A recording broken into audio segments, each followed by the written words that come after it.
TDP Janasena అభ్యర్థుల ప్రకటనతో అందరి చూపు బీజేపీ వైపు మళ్లింది. కమలం పార్టీ తమతో కలిసొస్తుందని చంద్రబాబు, పవన్ కళ్యాణ్ చెప్తున్నారు.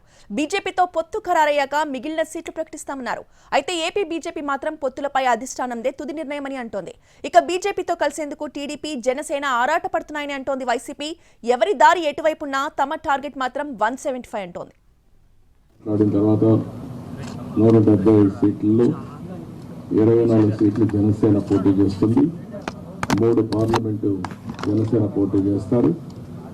మిగిలిన సీట్లలో తెలుగుదేశం పార్టీ ఇప్పుడు ఉంది. మళ్ళీ వారు చెప్పినట్టు బీజేపీ కలిసి వస్తే ఆ విషయాలు కూడా మాట్లాడుకొని మేము తగిన నిర్ణయాలు తగిన సమయంలో తీసుకుంటాం.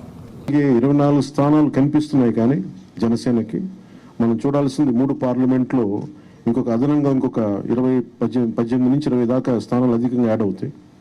సో దాదాపు ఒకలా చూస్తే జనసేన అందరూ అనుకున్నట్టుగా ఒక 40 స్థానాల్లో పోటీ చేస్తున్నట్టు లెక్క, 3 పార్లమెంట్తో కలుపుకొని. నేను కూడా ఈ అలయన్స్ బలంగా ఉండాలి, టీడీపీ జనసేన అలయన్స్ బలంగా ఉండాలి అంటే నేను కూడా ప్రత్యేకించి భారతీయ జనతా పార్టీని దృష్టిలో పెట్టుకొని కూడా నా సీట్లని కుదించుకోవడం జరిగింది. అవును, వారు మేము పొత్తులో ఉన్నామని చెప్పి వారు చెప్పుకున్నారు కదా, సో వారు డిస్కస్ చేస్తారు. మేమైతే నేను ప్రతిసారి చెప్పినట్లుగా పొత్తు మీద నిర్ణయం అన్నది మా అగ్రనాయకత్వం చేస్తారు. వారు చేసిన తర్వాత మాకు తెలియజేస్తారు.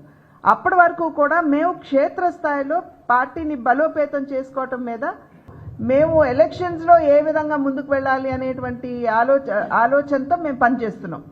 పొత్తు మీద నిర్ణయం చేసిన తర్వాత మా అగ్రనాయకత్వం తెలియజేసిన తర్వాత ఆ తర్వాత మిగిలిన విషయాలు మేము ఆలోచిస్తాం. జనసేన కాదు, కానీ చంద్రబాబు నాయుడు ఒక పార్టీ అని ఆయన చెప్పుకుంటున్నాడు కాబట్టి వాళ్ళ నిర్ణయం పెట్టుకుంటారు లేదా, కానీ పెట్టుకునే దానికి వెంపర్లాడుతున్నాడు.